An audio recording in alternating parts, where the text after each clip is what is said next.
Senhor presidente, senhoras e senhores deputados e deputadas da casa.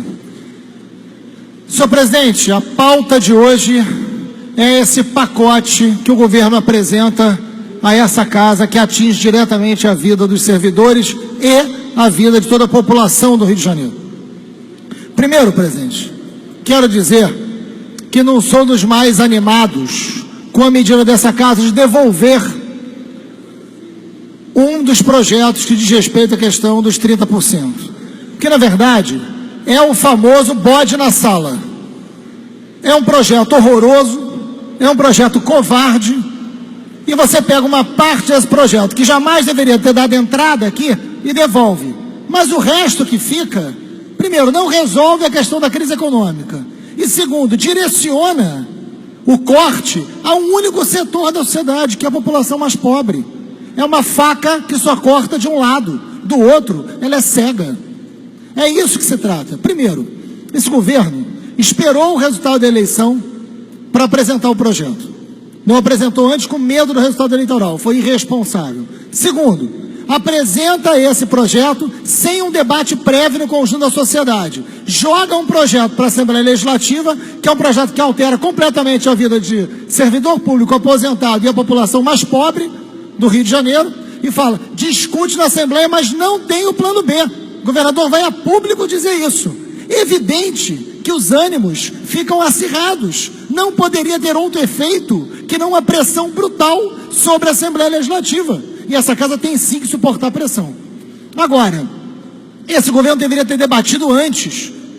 Devia ter chamado os líderes, devia ter chamado os sindicatos, devia ter chamado os servidores e a população atingida antes de apresentar, porque certamente teria evitado uma série de questões graves na vida dessas pessoas e na própria ação do parlamento. Mas não fez isso.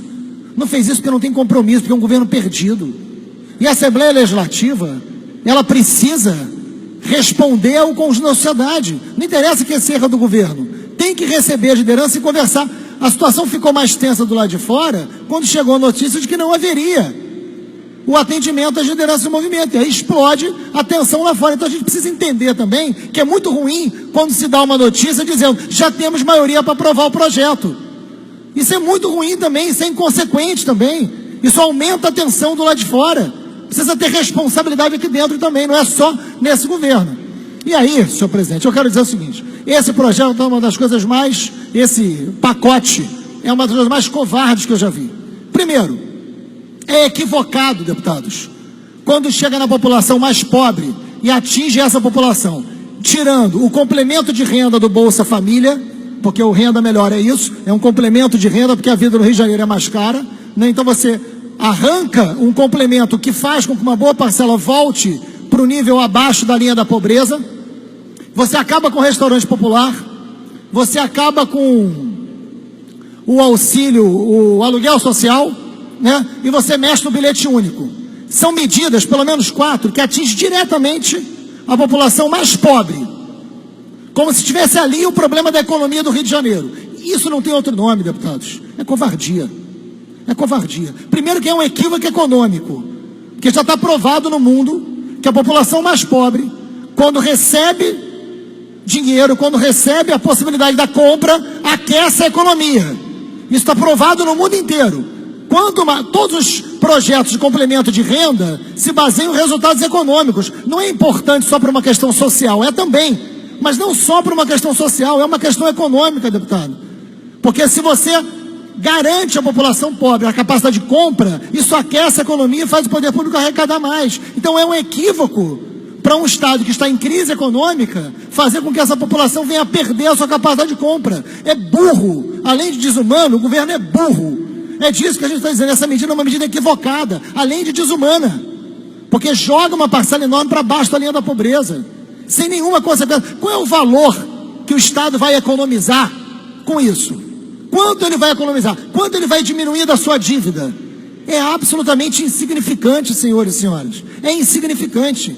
E aí é muito curioso. Vai no restaurante popular, onde tem uma parcela significativa que depende daquele café da manhã, daquele almoço, para poder trabalhar com o mínimo de condições humanas. Porque se não tomar aquele café da manhã e aquele almoço, vai trabalhar com fome. É disso que a gente está falando, é fome. E ele corta ali. Mas, falando em comida e bebida, olha como esse governo é covarde, como é uma faca cega, né? A Pepsi e a Coca, já que muita gente almoça com refrigerante, né? A Pepsi Cola e a Coca-Cola, juntas, devem a este governo 280 milhões de reais. Mas essas empresas foram beneficiadas com renúncia fiscal de 337 milhões de reais. Corta o almoço, mas o refrigerante é melhor não mexer. Até porque são financiadoras de campanha de muito deputado do próprio governo que não pune essas empresas. Então vai na comida do pobre, mas não vai no refrigerante que financia a campanha. É disso que a gente está falando. É covarde. Esse governo é covarde. O PMDB é covarde. É disso que a gente está falando aqui. Por isso que está explodindo a rua do Rio de Janeiro. Porque as pessoas não têm que entender isso. Não são obrigadas a entender isso. Não se justifica dano ao patrimônio, não se justifica nenhum tipo de violência, é evidente. Mas isso é violência. Isso é violência. E não é só. E não é só. A Ambev, para continuar dizendo das bebidas que acompanham certos banquetes, né? A Ambev tem de dívida 527 milhões de reais com este governo. E obteve de renúncia fiscal 252 milhões no período de 2008 a 2013. Né? 2008 a 2013, sabem de que governo eu estou falando. Tem renúncia fiscal. Empresas que são devedoras têm renúncia fiscal. Vamos resolver o problema econômico? Vamos ver a dívida ativa do Estado. Quem está devendo? Tem empresa que deve que está ganhando renúncia fiscal. Não pode. Não pode. Mas prefere tirar o restaurante popular. Mas prefere aumentar o bilhete único. E não vai no empresário de ônibus. Aumenta o bilhete único, mas não mexe na isenção do empresário de ônibus. Porque é uma faca cega. Só vai de um lado. Porque não mexe em quem financia a campanha. É disso que a gente está falando. Como pedir compreensão? Como pedir compreensão? Tem que ter diálogo, isso tem que ser discutido antes. E não foi. Tem uma lista gigantesca de isenções aqui de empresas que são devedoras. Uma das formas que tem de solucionar o problema econômico é mexer na dívida ativa. A outra é da dívida que o Estado tem com a União, que cá entre nós já está mais do que paga. Por que não faz uma auditoria da dívida do Estado com a União? Por que não faz? Como deveria fazer uma auditoria de todos os benefícios. O problema é que se fizer auditoria dos benefícios, não é só o Cabral que não vai passar o Natal em casa, não. Tem mais gente. Tem mais gente. Porque eu acho difícil que o ex-governador Sérgio Cabral passe esse Natal em casa. Acho difícil. Mas se fizer uma auditoria dos benefícios, talvez esse Natal tenha outras ausências. Não só do Cabral. É disso que a gente está falando. É uma pouca vergonha. Então a gente tem que fazer um debate à luz do que significa isso. É covarde. E o aumento do ICMS para luz vai punir quem? Né? Para aí está para bebida, está para cigarro, mas está para energia elétrica, está para combustível, né? Vai atingir. É bom dizer isso, senhores, porque tem muita gente achando que esse debate é só com o servidor público. Não é.